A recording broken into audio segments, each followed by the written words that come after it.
इसलिए अगर घर में तुम शांति चाहते तो कम से कम महिलाओं की जिम्मेदारी, इनका नाम गृहिणी है, ये गृह की ऋणी है, इसलिए घर को पूरा मेंटेन रखना चाहिए, साफ सुथरा क्लीन, सामान की सेटिंग और सामान की सफाई, किसी चीज का दुरुपयोग न हो, व्यवस्थित कर दीजिए। उसके बाद हाथ पांव मुंह धो करके आराम से टीवी में प्रवचन सुन लीजिए। काम को सही करना चाहिए, आदमी को उल्लुल जुल्लुल कभी नहीं करना चाहिए। अपना ऑफिस भी साफ सुथरा रखिए, उसमें किचकिच मत मचाइए।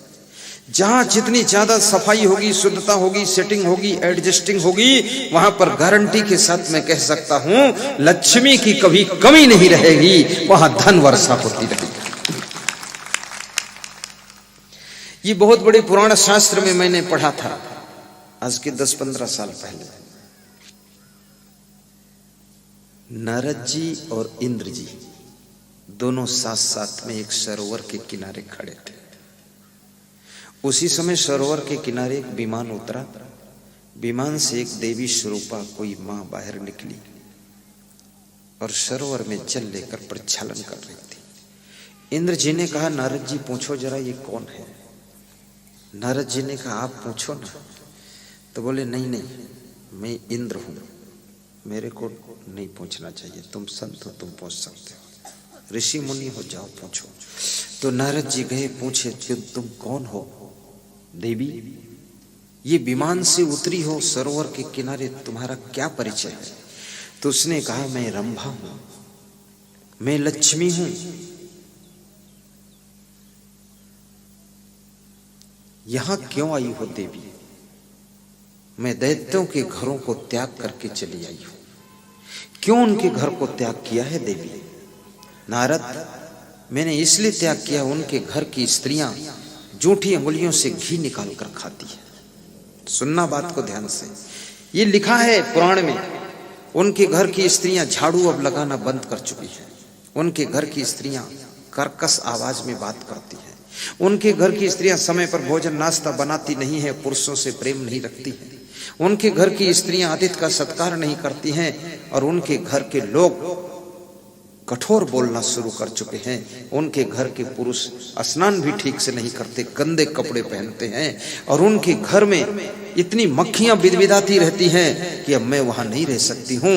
और भोजन बनाते समय भी स्त्रियां खाती रहती, बनाती रहती, जूठे करती रहती, इसलिए मैं उनका घर छोड़कर यहां आई हूं। देवी कहां जाओगी अब? इंद्र जी आगे बढ़कर खड़े हुए, बोले, मेरे यहां चलो। नहीं इंद्र, तुम्हारे पास संयम नियम नहीं, इसलिए तुम्हारे पास नहीं जाएंगे। जिसके यहां संयम नियम आचार विचार शुद्ध होता वहां हम रहते हैं। जिसके घर में साफ सफाई होती वहां हम रहते हैं। और जिसके घर में सब सेटिंग रहती, प्रेम रहता आपस में, वहां हम रहते हैं। जिसके घर में सुमत होती वहां रहते हैं। और जिसके घर में घी शुद्ध हाथों से निकाला जाता चम्मच से, वहां हम रहते हैं। और जिसके द्वार पर अतिथि का सम्मान होता है, संत का आदर होता है और प्रवचन की वाणी भजन गूंजते रहते हैं जिस घर में, वहां मैं निवास करती हूं। मेरा नाम लक्ष्मी जी है। अब यहीं से हमको सोच लेना है, अगर लक्ष्मी को बुलाना है तो आपको पहले नंबर पर साफ सफाई रखना पड़ेगा, सामान की सेटिंग करना पड़ेगा। केवल देखो बालों की सेटिंग से काम नहीं चलेगा, न गालों की सेटिंग से काम चलेगा। 3-3 घंटे बाल और गाल में खो जाते हैं तो टांग कौन साफ करेगा? अरे बाल तो मारो, 2-4 कंघा और लपेट के बांध दो इनको और घर को पूरा संभाल लो, गाड़ी को साफ रखो। सफाई से स्वर्ग बनता है और जितनी ज्यादा सफाई रखोगे उतना ज्यादा तुम धनवान होते चले जाओगे। कितने लोग तो नाक छिनक करके अंगुली में पोंछकर फिर अपनी पेंट में चिपका देते पीछे। जब वो सूख जाती तो चांदी जैसी चमकती, दूर से लगता है कि बोर्ड लगा है कि नाक यहीं चिपकाई जाती है। कितनी महिलाएं नाक अपने साड़ी में पोंछ लेती और फिर कभी दांव मिला तो मेरे पैर उसी में पोंछ देती कि थोड़ा माल तुम भी ले जाओ महाराज। हाँ। ये सब गंदगी वहां मत करो, थोड़ा सफाई। सुबह दातून कुल्ला कीजिए तो नाक ठीक से साफ कीजिए, नाश्ता कीजिए तब नाक साफ कीजिए, भोजन करने के बाद नाक साफ कीजिए, शाम को सोने के पहले नाक ठीक से साफ कर दो तो हर समय वो चुएगी भी नहीं। और बच्चों का भी नाक मुंह साफ रखो, बच्चों को एकदम क्लीन रखो, और बच्चों के सामने कभी गाली न देना, ताकि बच्चे के संस्कार बिगड़ने न पाए। बच्चों के सामने कभी पति पत्नी लड़ना मत, ताकि बच्चे इस तमाशा को देखकर आश्चर्य में न पड़े। और अपने बच्चों के सामने पति पत्नी कोई सलाह करनी है तो आप अलग बैठकर करिए, बच्चों के सामने गुप्त सलाह नहीं करना चाहिए। और बच्चे जब बड़े हो जाए तो बच्चों को प्रोत्साहन देकर जिम्मेदारी देना चाहिए। हर व्यक्ति की जिम्मेदारी होना चाहिए, खाली कोई होना ही नहीं चाहिए। परिवार के अंदर सब लोग रिस्पॉन्सिबल बनो, जिम्मेदारी लो और मन को एकाग्र रखो। गृहस्थ आश्रम को अच्छी तरह से संभालो, और यदि संत बन जाओ तो अपने संत आश्रम को अच्छी तरह संभालो। यानी जहां रहो वहां विकास करो, आगे बढ़ो, यही सोचो। ऐसा नहीं कि साधु बन गए और भंडारा खा के सो रहे रात दिन, बस ये सोना नहीं। सोइए भी, रात में सोइए थोड़ा, लेकिन काम भी कीजिए, प्लानिंग से काम कीजिए, और इतना अच्छा कार्य कीजिए कि गांव-गांव में जा करके सत्संग भी सुना दीजिए, लिंगा में आकर भी सत्संग सुनाइए। ये सब संसार के माया मोह में पड़े हुए जीव बहुत दुखी हो जाते हैं, कभी कभी चिंतित हो जाते हैं, टेंशन में आ जाते हैं, तनाव में आ जाते हैं, आत्महत्या के विचार इनके अंदर आने लग जाते हैं। ऐसे दुखियारे जीवों का दुख दूर करने के लिए संत की जिम्मेदारी है कि उनके गांव में जाकर के प्रवचन और सत्संग की गंगा बहा करके उनके दुख पीड़ा को दूर करे और उनके जीवन में सुख शांति भरपूर करे। जिसे हम यहाँ प्रवचन देने आए, हमारे आश्रम में क्या मेरे लिए रोटी नहीं, रोटी खूब है। रोटी वोटी की बात ही नहीं है। रोटी तो हमको एक विजय अकेले खिला सकता है जिंदगी भर, वो विजय भैया बैठा अकेले। लेकिन नहीं, हमको विजय की भी रोटी खानी हो, पराजय की भी खानी। जो जिंदगी से हार चुके हैं उनको भी 5 मिनट का समय देना है और उनको भी सत्संग सुनाना है, घर घर में शांति पैदा करना है। ये हमारे जीवन का उद्देश्य है। और जो सबके लिए शांति का रास्ता खोलने की तैयारी में लगा हुआ है, जो पूरे संसार को संस्कार देने का अभियान चला रहा है, याद रखना वह व्यक्ति स्वयं शांति के सागर में गोता लगाता रहता है। उसको कभी चिंता टेंशन का सामना नहीं करना पड़ता है, वो स्वयं हंसते हुए जिंदगी को गुजार देता है।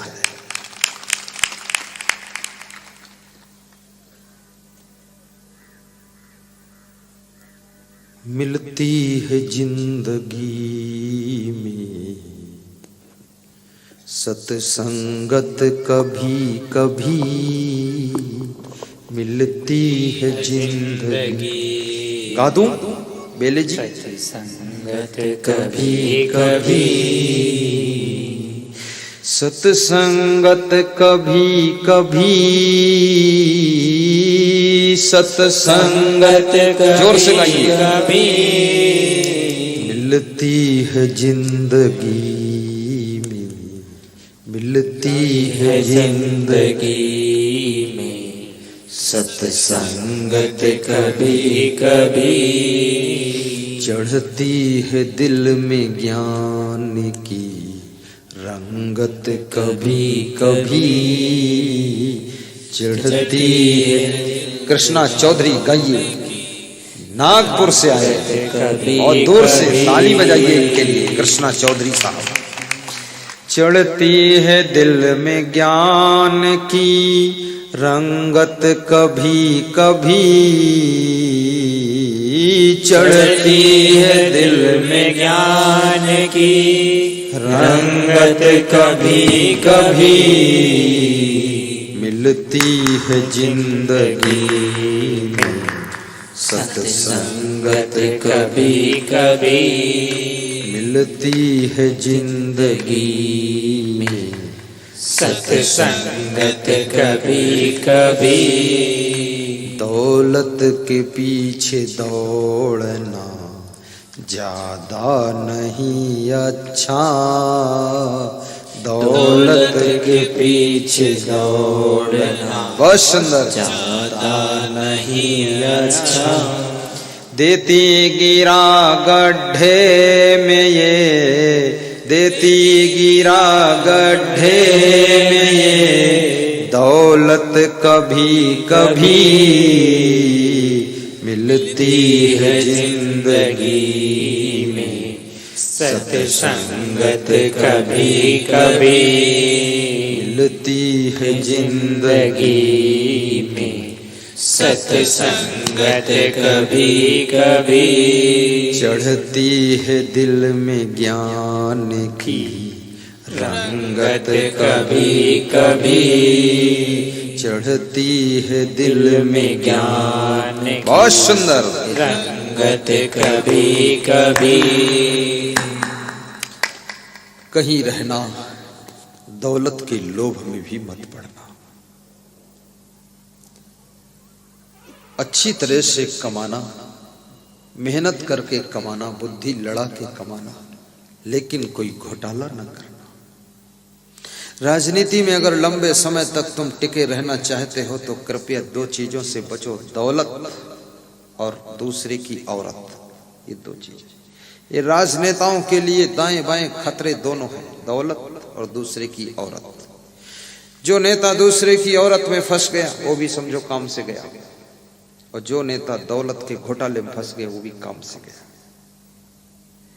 कितनी मजेदार बात है, जो मुख्यमंत्री रह चुके हैं लोग, वो घोटाला के कारण जेल में बैठे, हद मारती बेशर्मी की। अरे मुख्यमंत्री बन गए, ये कोई कम है? अब क्या जरूरत बकवास करने की।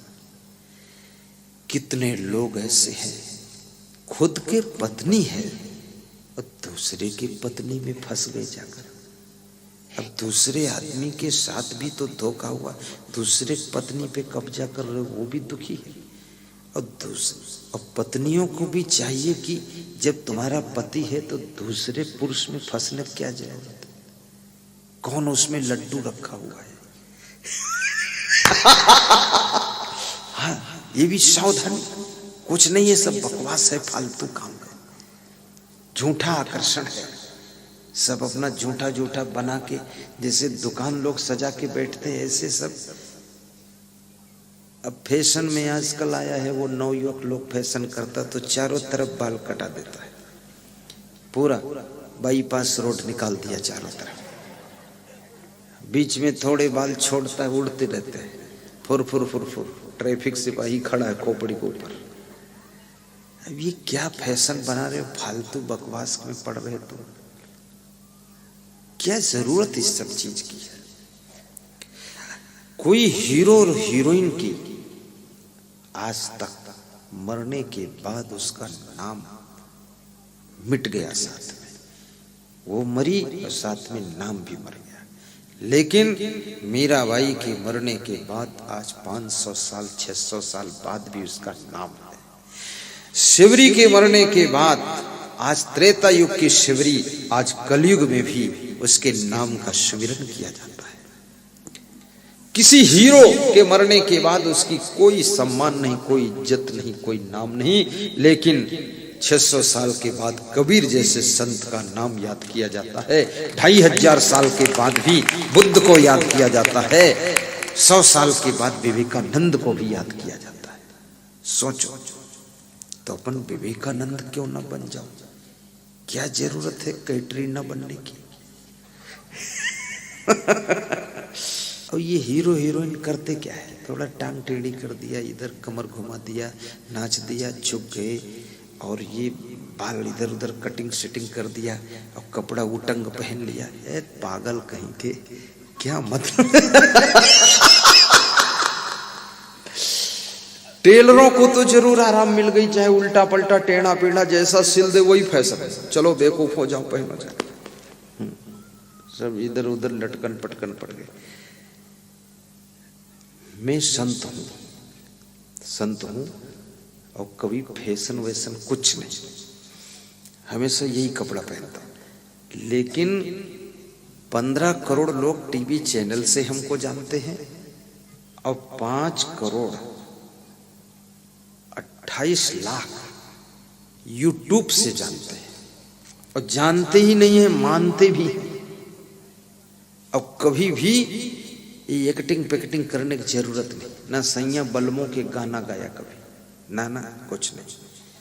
ये सब लफड़े वाले गीत में कभी नहीं गाता हूँ, और याद भी नहीं है कोई, और फिल्म कभी देखा नहीं ना, कभी नहीं जिंदगी भर। और पोस्ट ग्रेजुएट तक की पढ़ाई किया, यूनिवर्सिटियों में पढ़ा। तो हमारे साथ में पढ़ने वाले कहते थे तुम पूरे महात्मा जी। हमने कहा बिल्कुल, अधूरे थोड़े पढ़ना, पूरे ही रहना। इलायची लौंग भी खाना नहीं। हमारे प्रोफेसर भी कहते थे बहुत अजीब आदमी हो तुम। हमने कहा अजीब ही रहूंगा, तुम्हारी तरह थोड़े रहूंगा मेहर कुल्ला बनकर, फालतू खुराफात करते। कितने टीचर भी वो क्या संस्कार देंगे, स्वयं हीरो बनकर आते स्कूल में। बुद्धूनाथ क्या दिमाग है तेरा। अब कम से कम शिक्षक हो, गुरुजी हो, सभ्यता की पोशाक पहनो। ये उल्टा पलटा से कोई काम नहीं होगा। अपना घर संभालो। ये हीरो